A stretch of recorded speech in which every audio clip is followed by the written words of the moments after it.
ಎಲ್ರಿಗೂ ನಮಸ್ಕಾರ. ನಾನು CM Shahbaz Khan, national pharmacist commission ಅಧ್ಯಕ್ಷನಾಗಿ ಕೆಲಸ ಮಾಡ್ತಾ ಇದ್ದೀನಿ. ನಿಮ್ಗೆಲ್ರಿಗೂ ಗೊತ್ತೇ ಇದೆ, ನಾವು ಒಂದು ಬಿಲ್ ಪಾರ್ಲಿಮೆಂಟ್ ಅಲ್ಲಿ ತರಬೇಕು ಅಂತ ಹೇಳಿ 2023 ಇಂದ ಎಷ್ಟು ಕಷ್ಟಪಡ್ತಾ ಇದ್ದೀವಿ ಅಂತ ಹೇಳಿ.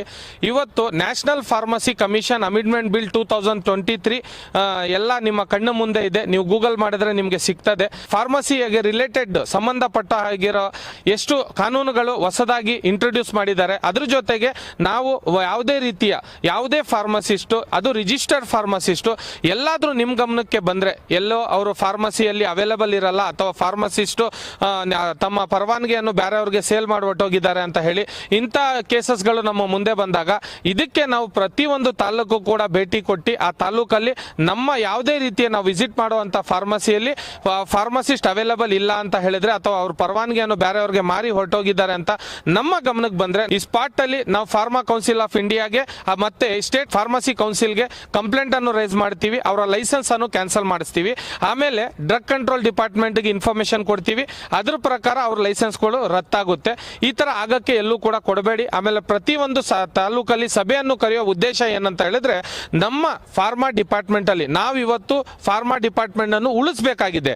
ಯುವಕರ ಭವಿಷ್ಯವನ್ನು ಉಳಿಸಬೇಕಾಗಿದೆ. D pharma ಓದಿರುವಂತ ಭವಿಷ್ಯಗಳನ್ನು ಉಳಿಸಬೇಕಾಗಿದೆ. ಇದ್ರ ಜೊತೆಗೆ ಯಾರೂ ಕೂಡ ಫಾರ್ಮಸಿ ಆಕ್ಟ್ 1948 ಉಲ್ಲಂಘನೆಯನ್ನು ಮಾಡಬಾರ್ದು. ಫಾರ್ಮಸಿ ರೆಗ್ಯುಲೇಷನ್ ಪ್ರಾಕ್ಟೀಸ್ 2015 ಅದನ್ನು ಉಲ್ಲಂಘನೆ ಮಾಡಬಾರ್ದು. Drug and cosmetics act 1940 rule 1945 ಅನ್ನು ಉಲ್ಲಂಘನೆ ಮಾಡಬಾರ್ದು. ಫಾರ್ಮಸಿ ಕೌನ್ಸಿಲ್ ಅವರು ಒಂದು ಸತಿ ನಿಮ್ಮ ಹೆಸರು ರಿಜಿಸ್ಟರ್ ಇಂದ ತೆಗೆದ್ಬಿಟ್ರೆ ಆಮೇಲೆ ನಿಮ್ಮ ಲೈಸೆನ್ಸ್ ಯಾರು ಕೂಡ ಪರವಾನಗಿ ನೆಕ್ಸ್ಟ್ ನಿಮಗೆ ದುಬಾರ ಸಿಗಲ್ಲ ಅಂತ ಹೇಳಕ್ ಇಷ್ಟಪಡ್ತೀನಿ. ಇದ್ರ ಜೊತೆಗೆ ನಾವು ಕರೆಯುವಂತ ಸಭೆಗೆ ಪ್ರತಿಯೊಂದು ಫಾರ್ಮಸಿಸ್ಟು ಕೂಡ ಇವತ್ತು ನಿಮ್ಗೆ ಗೊತ್ತಿದೆ, ಫಾರ್ಮಸಿ ಅಧಿಕಾರ ಆಂದೋಲನ ತಂದಿದ್ದೀವಿ.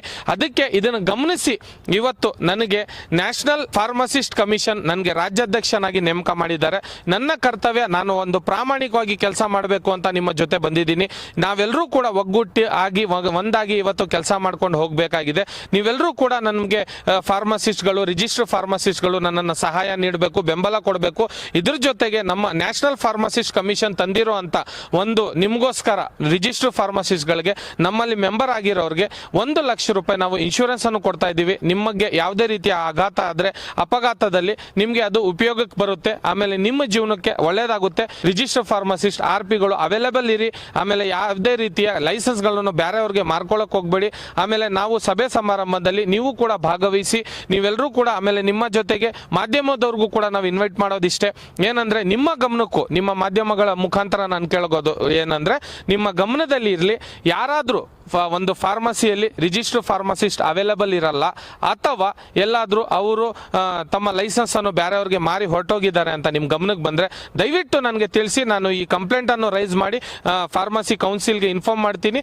ಅವಾಗಲೇ ತಕ್ಷಣ ಅವರ ಮೇಲೆ, ಯಾಕಂದ್ರೆ ಫಾರ್ಮಸಿ ಕೌನ್ಸಿಲ್ ಕೂಡ ಇನ್ಸ್ಪೆಕ್ಟರ್ ಇರ್ತಾರೆ, ಅವ್ರದ್ದು ಅವರು ಚೆಕ್ ಮಾಡ್ತಾರೆ, ಬಂದು ಇನ್ವೆಸ್ಟಿಗೇಷನ್ ಆಗುತ್ತೆ. ಅದೇನಾದ್ರೂ ಗಂಭೀರವಾಗಿ ವಿಷಯ ಇದ್ರೆ ಕೋರ್ಟ್ಗೂ ಕೂಡ ಸುತ್ತುವಂತ ಕೆಲಸ ಆಗುತ್ತೆ. ಅವ್ರು ಕೋರ್ಟ್ಗೆ ಹೋಗ್ಬೇಕಾಗುತ್ತೆ ರಿಜಿಸ್ಟರ್ ಫಾರ್ಮಸಿಸ್ಟ್, ಯಾಕಂದ್ರೆ ಅವರ ಲೈಸೆನ್ಸ್ ಮೇಲೆ ಬೇರೆಯವರು ಪ್ರಾಕ್ಟೀಸ್ ಮಾಡೋ ಹಾಗಿಲ್ಲ. ಆಮೇಲೆ ಫಾರ್ಮಸಿ ಆಕ್ಟ್ 1948 ಉಲ್ಲಂಘನೆ ಮಾಡೋ ಹಾಗೆ ಇಲ್ಲ. National pharmacy commission amendment bill 2023 ಅದನ್ನ ಪಾಲನೆ ಮಾಡಲೇಬೇಕು ಕಡ್ಡಾಯವಾಗಿ. ನಮ್ಮ ಕಮಿಷನ್ಗೆ ನೀವು ಯಾವುದೇ ರೀತಿಯ ಕಂಪ್ಲೇಂಟ್ ಇದ್ರೂ ಕೂಡ ರೇಸ್ ಮಾಡಬಹುದು, ನನಗೆ ತಿಳಿಸಬಹುದು. ನಾವು ಇದಕ್ಕೆ ತಕ್ಷಣ ಅವರ ಮೇಲೆ ಕ್ರಮವನ್ನು ತಗೋತೀವಿ ಅಂತ ಕೇಳ್ಕೊಂತ ಇದೀವಿ. ಧನ್ಯವಾದಗಳು.